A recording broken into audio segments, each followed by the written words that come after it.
News.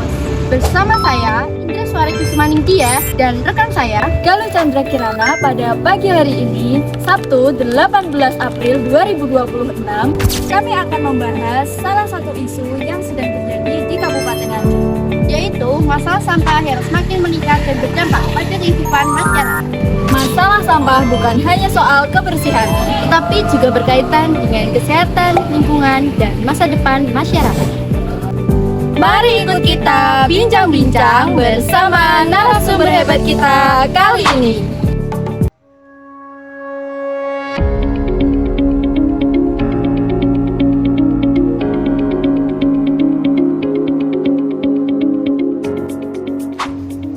Selamat pagi Bu, izin tanya-tanya sedikit terkait permasalahan sampah di Kabupaten Nganjuk. Pertanyaan pertama disampaikan apa upaya yang dilakukan TPST Kartoharjo dalam mengatasi penumpukan sampah?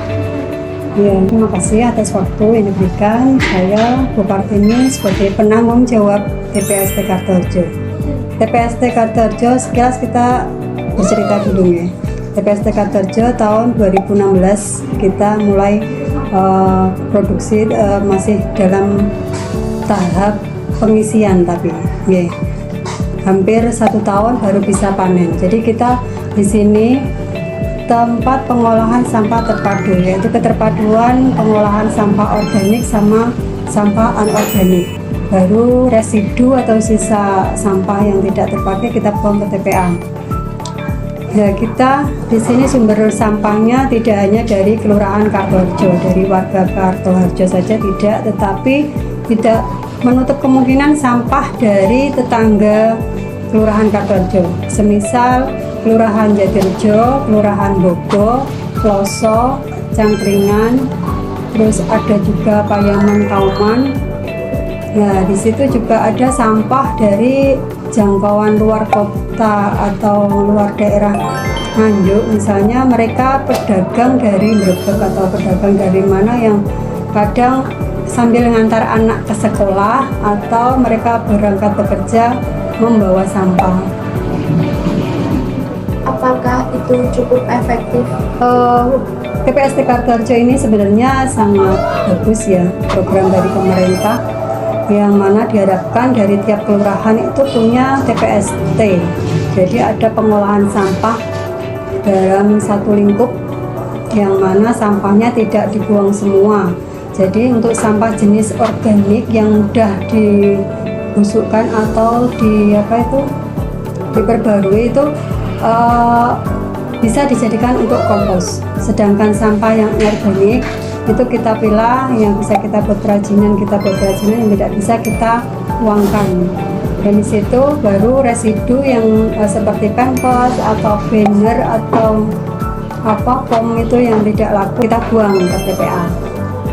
Terus untuk pemanfaatan ini sebenarnya kita bisa mengedukasi masyarakat ya untuk memilah sampah mulai dari rumah tangga masing-masing. Pertanyaan selanjutnya akan disampaikan oleh rekan saya.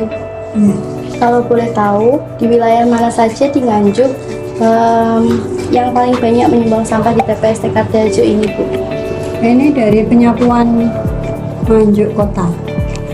Karena kita ada penyapuan Nganjuk Kota itu ada 4 tim. Itu satu tim kurang lebih minimal 2 gerobak, bisa sampai 4 nih. Terus itu ada 4 tim. Jadi itu pemilahan sampah dari penyapuan itu kita pilah, yang organik kita fermentasi, kita masukkan ke komposter, yang anorganik kita pilah seperti yang tadi sudah difoto sama teman-teman ya sana. Itu proses pemilahannya yang bisa kita manfaatkan kerajinan yang kita masukkan ke stok untuk bahan baku kerajinan yang tidak bisa kita jual. Kapan biasanya volume sampah di TPST Kartoharjo penuh sampai melebihi kapasitas? Iya, itu tergantung musim ya. Kalau musim seperti kalau ini Nganjuk Kota Angin, nah itu sampahnya full, pasti banyak. tapi itu lebih banyak ke organiknya. Terus kalau musim seperti tontonan itu misalnya Agustusan atau ada event-event Kota Nganjuk, ada event-event tertentu, itu biasanya yang rame sampahnya itu sampah anorganik.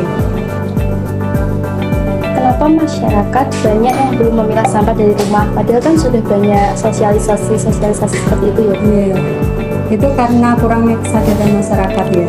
Banyak sekali kita sudah berusaha untuk mengedukasi mereka, tetapi ya kembali lagi ke masyarakatnya.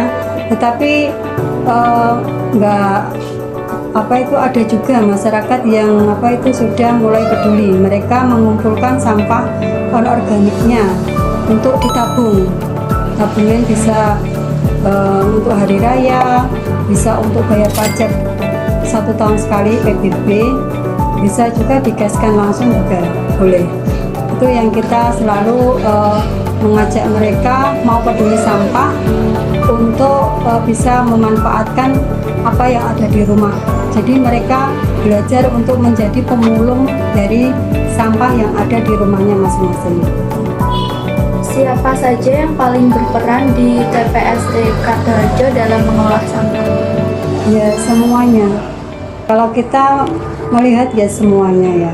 Jadi mulai dari proses pemilahan, terutama yang bapak-bapak ya, karena tenaga mereka untuk ngeduk kompos yang ada di bawah itu juga lumayan capek juga. Jadi kita ya saling kerjasama, meskipun nggak ada bapak-bapak, kita ibu-ibu juga siap. Semuanya berperan kalau menurut saya. Kalau menurut Ibu, peran pelajar dalam membantu mengurangi jumlah sampah yang terus meningkat di Kabupaten Nganjuk itu gimana ya? Ya, itu kita berharap dari para pelajar itu juga mengedukasi, mulai dari keluarga masing-masing, sekolah, atau ke masyarakat yang ada di sekitar kita. Caranya gimana? Dengan cara mengajak memilah sampah, mulai dari masing-masing keluarga. Yeah. Jadi nggak semua sampahnya harus dibuang, bisa dimanfaatkan. Sampah-sampah dari kotak jajan atau bekas minum itu dikumpulkan, bekas bedak-bedak masih laku semuanya. Jadi kita kumpulkan diwadahi sendiri, nanti kita jual ke pengepul atau bisa ke bank sampah yang ada di daerah masing-masing. Baik Bu, itu saja pertanyaan-pertanyaan dari kami. Iya. Terima kasih Bu sebelumnya. Bisa ditambahkan ya, jadi kita yang organiknya belum mana ya.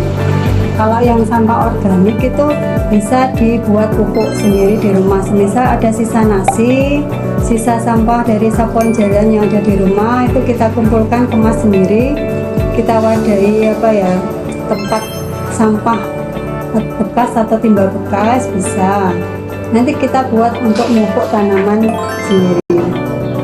Betul caranya. Baru residunya yang dibuang. Baik, itu saja Ibu yang bisa kami tanyakan seputar TPST Kartoharjo Nganjuk. Terima kasih untuk waktunya ya. Iya, sama-sama. Itulah tadi seputar informasi dari kami. Sampai jumpa di insight berikutnya.